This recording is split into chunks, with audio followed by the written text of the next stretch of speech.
మీ కొడుకే bank manager అని అనుకుందాం. ఆ బ్యాంక్ మేనేజర్ మీ కొడుకైనా కూడా నీకు 5,000 రూపాయలు అవసరం ఉన్నాయి. బ్యాంకులో బ్యాలెన్స్ 500 ఉన్నాయి. నువ్వు మెల్లగా చెక్ రాసుకపోయి 5,000 ఇచ్చినావు. ఎక్కడికి పోతే చెక్ బదులు మాకు చూసుకుంటా మేనేజర్ సంతకం పెట్టాలి. మేనేజర్ చూసి అరే 500 చెక్ రాసింది ఎవరిదిరా ఇది అనుకుంటాడు. మొదలు చూసారు అరే మా అయ్యేది అనుకోని అరే చెప్పలేక మా నాయన అడగలేక రాసినట్టు మంచి కొడుకైతే ఏం చేస్తాడు 5,000 రూపాయలు వేసి చెక్ పాస్ చేస్తాడు. అంతే కదా, అలా బ్యాలెన్స్ వేసి చెక్ పాస్ చేస్తాడు. ఆయన దగ్గర ఉన్నప్పుడు మన దగ్గర కూడా లేవనుకో ఏం చేస్తాడు 500 బ్యాలెన్స్ ఉంటుంది కనుక దాని ఏమంటారు అకౌంట్ డెడ్ కాలేదు కనుక ఏం చేసిండు 5,000 వేసిండు. వేసి చెక్ ఇచ్చిండు. 500 కూడా లేకుంటే ఏం చేస్తారు చెప్పండి. అకౌంట్ క్లోజ్ చేసిందంటే చెక్ పాస్ చేస్తారు. యూజర్కి వచ్చి అంటే నాయన ఇద్దరు తీసినావు కొట్టుకుంటేవాడు వచ్చి. అవునా, అకౌంట్ డెడ్ అయితే అలా బ్యాలెన్స్ లేకపోతే చెక్ ఇచ్చే విలువ మేనేజర్కి ఉందా? కొడుకైనా కూడా మనకు అధికారం లేదు. ఇప్పుడు దేవుని పరిస్థితులు అంతే. మన బ్యాలెన్స్ చూస్తున్నాం. మొదలు మీకు ఒక అమ్మవారు తెలుసు, ఎవరు? ద్రౌపది మాత. ఆ ద్రౌపది మాత నిండు సభల పాపం చాలా అవమానం జరిగే పరిస్థితి వచ్చింది. అందరి ముందట ఒక చీర బట్టి పూస్తున్నారు. అప్పుడు దేవుని ప్రార్థించింది, భగవాన్ నన్ను కాపాడు. వెంటనే ఉరికి రావాలిగా దేవుడు రాలేదు. ఏం చేసిండు? ఆయనకు డిపార్ట్మెంట్ ఉంది ఆన్లైన్, చాలా పెద్ద ఆన్లైన్ అంటారు కాబట్టి మాత్రం ఇంటి నుంచి అక్కడ నుంచి కనబడతాడు. ఇక్కడ వీడు చేసేది వానికి, వాడు చేసేది వీనికి, అందరు కనబడంగా కూడా వాడికి ఇచ్చినప్పుడు ఇంకోటి చేస్తుంటాడు మొత్తం. అంతేగా మీ అకౌంట్ కలిసి ఢామంటలే వయసు కట్టే. అక్కడ ఒక డిపార్ట్మెంట్ ఉంది. ఆయన మనం ఈ భగవంతుని కోరగానే ఏం చేసిండంటే ఆ డిపార్ట్మెంట్ని అడిగిండు. అక్కడ ద్రౌపది ఆమె కోరుతుంది, ఆమె అకౌంట్ రన్నింగ్లు ఉందా డెడ్ అయిందా అని అడిగింది. అకౌంట్లు ఏమైనా ఉన్నాయా లేవా అని అడిగింది.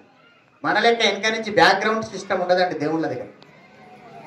వాళ్ళ కింద సిస్టమ్ మీకు చిన్నపిల్లలు తెలియదు, వాళ్ళకి ఇలా బాగా తెలుసు.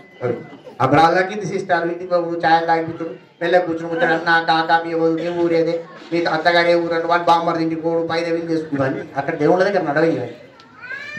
ఆ అకౌంట్ అక్కడ పోయి వాళ్ళు అడిగితే డిపార్ట్మెంట్ చూసి ఏం చెప్పిందంటే చిన్న పుణ్యం ఉందండి.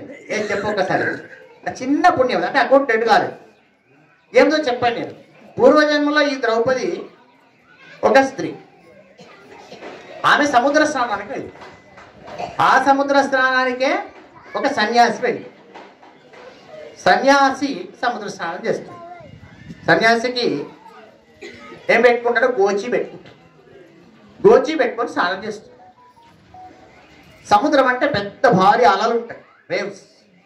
ఒక అల దాకింది, ఉన్న గోచి ఊడిచిపోయింది, లేకుండా ఎగిరిపోయింది. ఆయన ఆలోచన చేస్తాడు. సన్యాసి అటువంటి వాళ్లకు ఏముంటుందంటే ఈ లోకంతో సంబంధం ఉండదు, శరీరం మీద ఏం పట్టింపు ఉండకూడదు, ఎట్లా ఉంటే అట్లా ఉంటుంది, దాన్ని ఆలోచన చేయదు. కానీ లోకము సిగ్గుపడకుండా ఉండాలి, లోకం బాధపడకుండా ఉండాలని చిన్న బట్ట ఏదో కట్టుకోవాలి. అందుకని చెప్పి సన్యాసి ఆలోచన చేస్తుంటే ఇప్పుడు నీళ్ళ నుంచి బయటకు రావాలంటే ఒకడ బట్టలు లేకుండా వస్తే అందరూ బాధపడతారు. ఎంతసేపు నీళ్ళలో ఉంటాడు, రావన్నా వద్దా, ఆయనగా సిగ్గు లేదు, ఏమీ లేదు, ఏముండదు. కానీ చూసిన నువ్వు బాధపడతారు కదా అని ఆలోచన చేస్తుంటే ఆ దూరంగా పూర్వజన్మలో ఉన్న ద్రౌపది స్నానం చేస్తుంది. ఆమె చూస్తుంది అయ్యగారు బయటకు ఎప్పుడు వస్తారు దండ పెడదామని చూస్తుంది. వీడు బయటకు వస్తలేడు. గమనించింది, ఓహో ఏదో ప్రాబ్లం అయినట్టుంది అనుకొని తన కొంగు చింపి అటు వారేస్తే ఆ కొంగు తీసుకొని గోచి పెట్టుకొని ఆయన బయటకు వచ్చి ఇంత చిన్న కొంగు ముక్కడ బ్యాలెన్స్ ఉన్నది. దాని బ్యాలెన్స్ ఏమున్నది? మూరడంత చీర. మూరడంత చీర ఉంది కదా, ఇక నాకు అధికారం ఉన్నది. భగవంతుడు ఏమన్నాడు, ఆ మూరడ చీర అయిపోకుండా వస్తూనే ఉండనండి. దుశ్శాసన కింద పడి మూర్చమయ్యేదాకా చీరలు వచ్చినాయి, ఎన్ని డిజైన్లు వచ్చినాయి ఆలోచన చేసుకోవాలి కొత్తగా. అవునగా ఒకవేళ అక్కడనే ఆ అకౌంట్ డెడ్ అయి ఉంటే పరిస్థితి వేరే ఉండేది. కనుక భగవంతుడైనా కూడా మన బ్యాలెన్స్ పుణ్యం ఉంటేనే మనను కాపాడగలుగుతాడు. యాల్చుకోండి, మన భాగం పుణ్యం. ఓకే ఫ్రెండ్స్, ఈ వీడియో మీకు నచ్చితే ఈ వీడియోకి ఒక లైక్ చేసి మీ అభిప్రాయాన్ని కామెంట్ ద్వారా